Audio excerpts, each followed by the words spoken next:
السلام علیکم دوستو، آپ کو قاری حنیف ملتانی صاحب کے ایک نئے بیان کے ساتھ اس چینل پر خوش آمدید کہتے ہیں۔ دوستو، آج کے اس پیارے سے بیان کا موضوع ہے امام اعظم ابو حنیفہ اور ایک نوجوان لڑکے کا زنا کا واقعہ۔ بہت پیارا بیان، بہت ہی پیارا واقعہ ہے، خوبصورت انداز سے ہے۔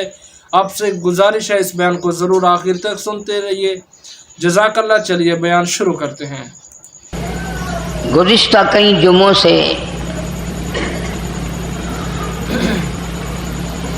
وہ بابرکت جماعت،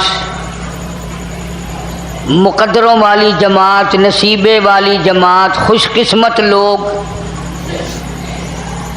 حضرات صحابہ کرام رضوان اللہ تعالی علیہ مجمعین کا ذکر خیر کر رہا تھا۔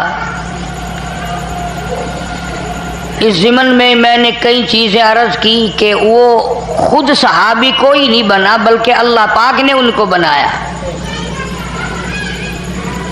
اب خدا کا انتخاب تو غلط نہیں ہوتا، وہ جو کرتا ہے چونکہ اسے سارا علم ہے یہ آدمی کیسا ہے، کیسی اس کی نیت ہے، کیسا اس کا مزاج ہے، کیسے اس کے پروگرام ہیں، کیسے اس کے ارادے ہیں، اللہ پاک سب کو جانتا ہے۔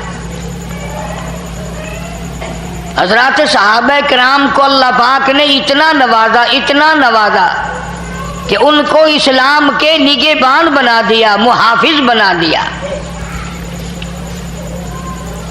اور انہوں نے بھی کمال کر دیا۔ وہ گلشن، وہ باغ جو محمد عربی صلی اللہ علیہ وسلم نے دین کی بہار جو ان کے حوالے کی تھی، انہوں نے لہو کی ندیاں بہا کر کے بھی اس کو آباد رکھا، اس میں خزانہ نے دی۔ گلشن محمد صلی اللہ علیہ وسلم کی پٹ جھڑ صحابہ نے نہیں ہونے دی۔ بھوکے رہے، پیاسے رہے، ننگے رہے، فاقے کاٹے، کٹ گئے، شہید ہو گئے، ٹکڑے ہو گئے، کچھ بھی ہو گیا، پر سرکار کا دامن نہ چھوڑا صلی اللہ علیہ وسلم۔ یہی وجہ ہے کہ قرآن کریم ان کی جا بجا تعریف کرتا ہے۔ اب ان آیتوں میں اللہ پاک جل شانہ نے انہی حضرات کی تعریف فرمائی کہ بعض لوگ ایسے ہیں۔ کیا کمال کی بات فرمائی حق سبحانہ و تعالی و تقدس نے۔ اللہ پاک جل شانہ نے فرمایا کچھ لوگ تو ایسے آئے میرے بندوں میں سے کہ انہوں نے میری ساتھ کاروبار کیا، خرید و فروخت کی۔ یعنی اللہ پاک اپنے آپ کو بیپاری بتاتا ہے، صحابہ کرام کو دکاندار بتاتا ہے کہ انہوں نے میری ساتھ کاروبار کیا، مجھ سے جنت خرید کر لی اور اپنی جانیں میرے حوالے کر دی، کسی وقت میں بھی گریز نہ کیا۔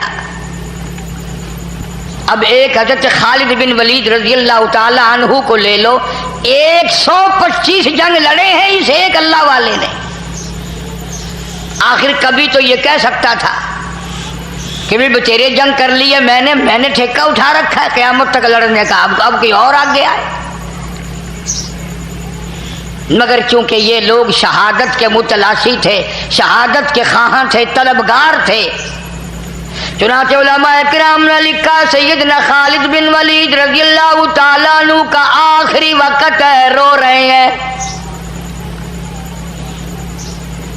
صحابہ کرام کا مجمع موجود ہے، صحابہ کرام کی جماعت بیٹھی ہے۔ انہوں نے پوچھا خالد تو بڑا دلیر ہے، تو بڑا بہادر ہے، تو بڑی جرت والا ہے، تو بڑا محمد صلی اللہ علیہ وسلم کا جرنیل ہے، تو کالی کملی والے کا کرنیل ہے، تو حضور کی فوج کا سردار ہے، تو موت سے ڈر کے کیوں رونے لگا؟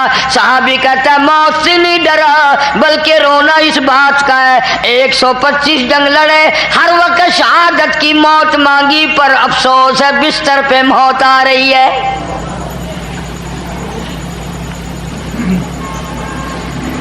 میری تمنا تھی، میری آرزو تھی، میری حسرت تھی، اللہ کی راہ میں اس مالک کے نام پر میرے ٹکڑے کر دیے جاتے، میرا قیمہ بنا دیا جاتا۔ ایک صحابی نے فرمایا خالد تیرا لقب کیا ہے جو تجھے مدنی کریم صلی اللہ تعالی علیہ وسلم نے عطا فرمایا؟ تیرا کیا لقب ہے؟ کہنے لگا حضور کریم صلی اللہ علیہ وسلم نے مجھے سیف اللہ کا لقب دیا، اللہ کی تلوار، سیف اللہ کا لقب، اللہ کی تلوار کا لقب دیا۔ تو صحابی نے حضرت خالد کو پھر سمجھایا رضی اللہ تعالیٰ عنہ کہ جب تجھے نبی نے سیف اللہ کا لقب دیا تو اس کا یہ اگر تو شہید ہو جائے تو اس کا مطلب یہ کہ اللہ کی تلوار ٹوٹ گئی۔ تجھے شہادت کیسے ملتی؟ تجھے تو اسی دن سوچ لینا چاہیے تھا جس دن اکالی کملی والے نے صلی اللہ علیہ وسلم تجھے سیف اللہ کا لقب دیا۔ حضرات صحابہ کرام کو حضور کریم صلی اللہ علیہ وسلم کی ہر چیز سے پیار تھا۔ ایک صحابی نے کافی سارا سامان باندھا، بڑی ساری گٹھڑی بنا رکھی ہے، سامان لمبا چوڑا اٹھائے چلا جا رہا ہے یا اٹھانے کا ارادہ کر رہا ہے تو حضور صلی اللہ علیہ وسلم کی نظر پڑ گئی، نگاہ پڑ گئی۔ آپ نے فرمایا تو سفینہ بن گیا، یعنی تو کشتی بنا ہوا، اتنا وزن اٹھائے ہوئے۔ لو جی، بیچارے کا نام عبد الرحمن تھا، کوئی جانتا نہیں، آج تک ساری حدیث کی کتابوں میں اس کا نام ہی حضرت سفینہ ہو گیا رضی اللہ تعالیٰ عنہ۔ یعنی صحابہ کو حضور کریم صلی اللہ علیہ وسلم کی زبان کے ساتھ اتنا پیار تھا، حضور کے کلام سے، حضور کی جان سے، حضور کی ہر اداؤں سے اتنا پیار تھا کہ یوں ہی آپ نے مذاق میں جو لفظ فرما دیا صحابہ کے نام گم ہو گئے پر وہی نام رکھا جو حضور نے ارشاد فرمایا۔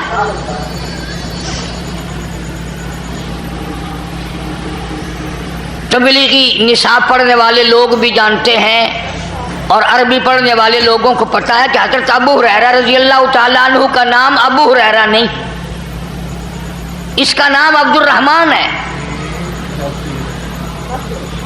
بلی سے بہت پیار کرتا تھا، بلی گود میں چڑھ رہی ہے، گردن پہ چڑھ رہی ہے، کاندھے پہ چڑھ رہی ہے، بلی سے بہت پیار کرتا تھا، بلی سے کیا کرتی تھی، عربی میں ہرا کہتے ہیں بلی کو۔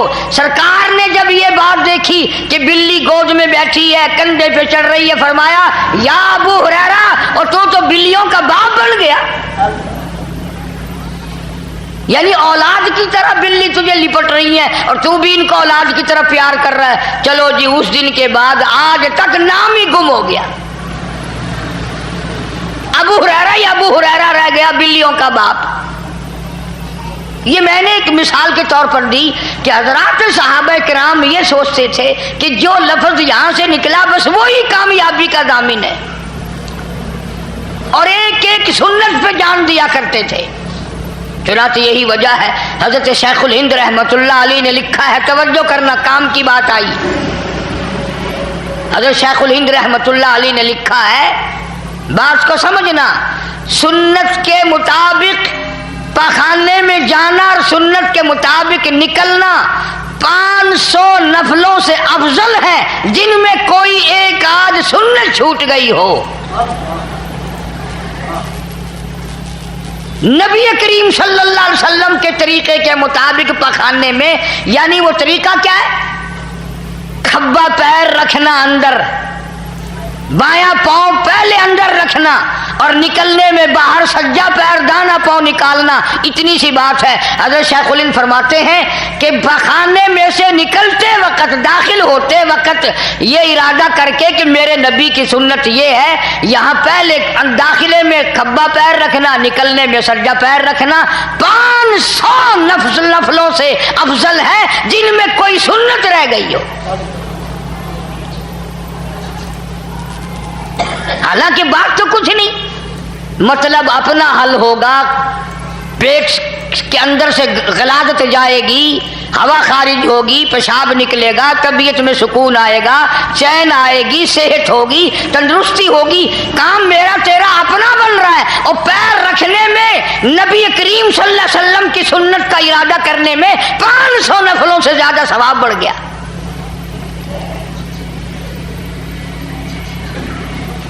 صحابہ کرام نے جب سنا، حضور کریم صلی اللہ علیہ وسلم نے فرمایا کہ دائیں طرف منہ کر کے نہ تھوکو، یہ نیکی لکھنے والا فرشتہ اس طرف ہوتا ہے، سجدی طرف منہ کر کے نہ تھوکو، اس طرف نیکی لکھنے والا فرشتہ ہے اور وہ بدی لکھنے والے فرشتے کا سردار ہے، لہذا اس کا احترام کرو۔ اور فرمایا سامنے بھی نہ تھوکو، یہ بھی بے ادبی ہے۔ اب جن لوگوں کے دلوں میں ہر وقت حضور کریم صلی اللہ علیہ وسلم کی سنت کی ادائیں بس گئی ہوں، وہ تھوکنے میں بھی خلاف سنت کام نہیں کرتے۔ چنانچہ ایک بزرگ کے واقعات میں لکھا ہے کہ ان کے پاس ہندوانا لایا گیا، تربوز، علماء بیٹھے تھے۔ اللہ والے نے علماء سے پوچھا، بھائی میں تو اتنا بڑا عالم نہیں، آپ لوگ بتائیں کہ حضور کریم صلی اللہ علیہ وسلم کی سنت ہندوانا کھانے میں، نوش فرمانے میں توڑ کے کھانا ہے سنت یا چاقو سے کاٹ کے کھانا سنت ہے؟ یوں ہی توڑ لیا جائے کسی چیز میں مار کے یا ہاتھ سے، یا چاقو سے کاٹ کے کھانا سنت ہے؟ علماء کرام نے جواب دیا کہ جس بارے میں تحقیق نہیں، پتہ نہیں حضور صلی اللہ علیہ وسلم کا تربوز ہندوانا کھانے میں کیا طریقہ تھا۔ اللہ والے نے فرمایا اٹھا کے لے جاؤ، اگر کاٹ کے کھانا سنت ہو اور میں توڑ کے کھاؤں، اور اگر توڑ کے کھانا سنت ہو میں کاٹ کے کھاؤں، نبی کریم صلی اللہ علیہ وسلم کے طریقے کے خلاف ہندوانا کھا کر میں خدا کے یہاں نہیں جانا چاہتا۔ اب یہ تو کوئی لمبی چوڑی بات نہیں، ہمارے یہاں کوئی طریقہ ہی نہیں ان چیزوں کا۔ ہاتھ دھو کر کے کھانا کھانا، سجے ہاتھ سے کھانا کھانا، بسم اللہ پڑھ کر کے کھانا شروع کرنا، ہر لقمے کے ساتھ تقریباً الحمدللہ کہنا، بعد میں پوری دعا پڑھنا، یہ ساری چیزیں سنت ہیں۔ اور اگر ہمارے دلوں میں حضور صلی اللہ علیہ وسلم کی محبت پیدا ہو جائے، ثواب بھی ملے گا، آقا کے قریب بھی ہو جاؤ گے۔ اتنا آدمی قریب ہو جاتا ہے کہ ایک آدمی تھا بہت بڑا بزرگ، 70 سال تک عبادت کی، ایک دن وضو کرتے کرتے 3 دفعہ منہ دھونا، 3 دفعہ ہاتھ دھونے، 3 دفعہ باں دھونی، ایک بار 3 دفعہ، یہ سنت ہے۔ دھیان نہیں کیا، ایک بازو ایک باں 2 دفعہ دھوئی۔ نماز پڑھ کر مدنی کریم صلی اللہ تعالی علیہ وسلم کا ایک اللہ والا، ماننے والا، محبت کرنے والا سو گیا۔ خواب میں حضور کریم صلی اللہ علیہ وسلم کی زیارت ہوئی، فرمایا او اللہ والے آج تیری نماز ناقص ہوئی، آج کی تیری نماز ناقص ہوئی۔ پوچھا کیوں؟ فرمایا تو نے وضو کرنے میں سنت کو ترک کر دیا۔ ہمارے خیال میں تو نہ نماز میں کوئی سنت ہے، نہ وضو میں کوئی سنت ہے، نہ عبادت کے طریقے میں کوئی سنت ہے، نہ چلنے پھرنے میں کچھ بھی نہیں، جو ہم کر دیں وہی سنت ہے ہمارے یہاں تو۔ صحابہ کرام رضوان اللہ تعالی علیہم اجمعین کو اللہ پاک نے حکم بھی اسی طرح دیا تھا، فرمایا قل اطیعوا اللہ والرسول، میرے محبوب کریم صلی اللہ علیہ وسلم کی اطاعت کرو، فرما برداری کرو، میرے نبی کی غلامی کرتے چلے جاؤ۔ من یطیع الرسول فقد اطاع اللہ، جس نے میرے کالی کملی والے صلی اللہ تعالی علیہ وسلم کی اطاعت کر لی، فرما برداری کر لی، وہ کامیاب ہو گیا، میں خدا کی اطاعت ہو گئی۔ مدینہ پاک میں حضور کریم صلی اللہ تعالی علیہ وسلم تشریف فرمائے، آپ نے ایک لشکر تیار فرمایا، ایک فوج تیار فرمائی، ایک قافلہ تیار فرمایا اور اس کو جنگ کے لیے روانہ کر دیا، جہاد کے لیے روانہ کر دیا۔ خدا کی قسم وہ کتنا مقدروں والا لشکر ہوگا جس کو روانہ کرنے والے خود کالی کملی والے ہیں۔ مدینہ پاک سے 2-3 میل باہر تک حضور تشریف ساتھ لے گئے، نصیحتیں فرمائی، طریقہ کار فرمایا، سارا سمجھایا۔ اب کرنا توجہ، حضور کریم صلی اللہ تعالی علیہ وسلم نے فرمایا اس لشکر کا پہلے جھنڈا جعفر طیار رضی اللہ تعالی عنہ کے ہاتھ میں دینا. یہ حضرت علی شیر خدا رضی اللہ تعالی عنہ کے بھائی ہیں جعفر طیار. فرمایا پہلے جھنڈا جعفر طیار کو دینا اور پھر جھنڈا عبداللہ بن روا کو دینا اور پھر جھنڈا اسامہ بن زید رضی اللہ تعالی عنہ کو دینا. یاد کر لو یہ بات. سرکار دو عالم صلی اللہ علیہ وسلم نے فرمایا جنگ کے لیے جاؤ 3 میل مدینے پاک سے باہر نصیحتیں کرتے کرتے ساتھ ساتھ تشریف لائے. فرمایا پہلے جھنڈا دینا جعفر طیار کو, پھر جھنڈا دینا عبداللہ بن روا کو, پھر جھنڈا دینا اسامہ بن زید رضی اللہ تعالی عنہم کو.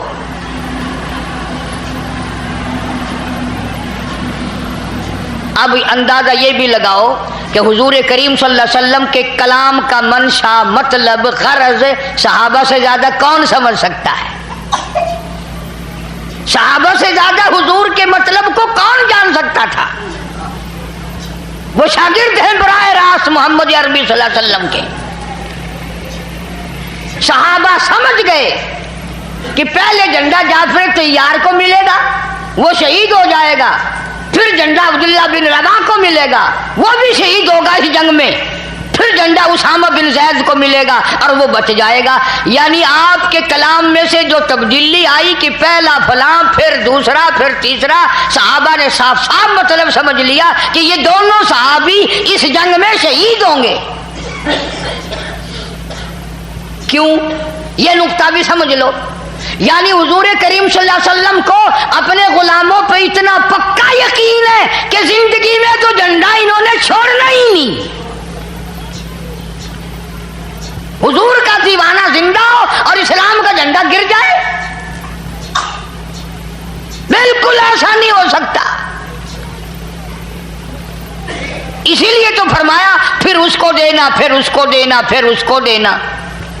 اب عبداللہ بن روا رضی اللہ تعالی عنہ اچھی طرح سے سمجھ گئے کہ میرا نام بیچ میں ہے اور یہ میرے لیے آخری جنگ ہے, میں واپس نہیں آؤں گا. آپ کے فرمان سے سمجھ گئے حضرت عبداللہ بن روا رضی اللہ تعالی عنہ. اور یہ قافلہ جس دن روانہ کیا, جس دن یہ لشکر بھیجا, جمعے کا دن تھا, صبح کا وقت تھا. یہ بھی یاد رکھنا بات, جمعے کا دن تھا, صبح کا وقت تھا جب یہ قافلہ حضور صلی اللہ علیہ وسلم نے روانہ فرمایا لڑائی کے لیے, کفر کے مقابلے کے لیے. اب حضرت عبداللہ بن روا رضی اللہ تعالی عنہ حضور سے تو رخصت ہو گئے. پھر دل میں ایک بات آئی کہ میرا یہ آخری جنگ ہے, آخری جہاد ہے, آخری لڑائی ہے, میں واپس تو آؤں گا نہیں. جمعے کا دن ہے, جمعے کا دن ہے, سواری میری بڑی تیز ہے, کیوں نہ میں اپنا آخری جمعہ حضور کے پیچھے پڑھ کے جاؤں, دیدار بھی کروں, جمعہ بھی پڑھوں, اور پھر میں اپنی سواری کو دوڑا کر قافلے کو آ کے مل جاؤں گا. اب آپ لوگ ایمانداری سے بتائیں اور سوچیں, اس میں صحابی کی بزدلی نہیں, گھبرانا نہیں, بھاگنا نہیں, لالچ نہیں, طمع نہیں, کوئی غرض نہیں, دنیا مقصد نہیں, کوئی اور دھندا نہیں. عشق کی بات ہے نا کہ میں اپنے آقا کا اور دیدار کروں, اور ایک جمعہ آخری جمعہ ہے, میں حضور کریم صلی اللہ علیہ وسلم کے پیچھے اپنا آخری جمعہ پڑھ کے جاؤں. اگر کسی طریقے سے ہم میں سے کسی کو پتہ چل جائے کہ میری موت ہفتے کو آنی ہے, تو پتہ ہے جمعہ کوشش کریں گے جمعہ مکے میں جا کے پڑھنے کی, کہ آخری ہفتے کو تو انشاءاللہ روانہ ہو ہی جانا ہے, پھر جمعہ بھی کعبے میں ہونا چاہیے. بے شک, اللہ اکبر. ہر آدمی کوشش کرے گا. اور یہ تو صحابی ہے.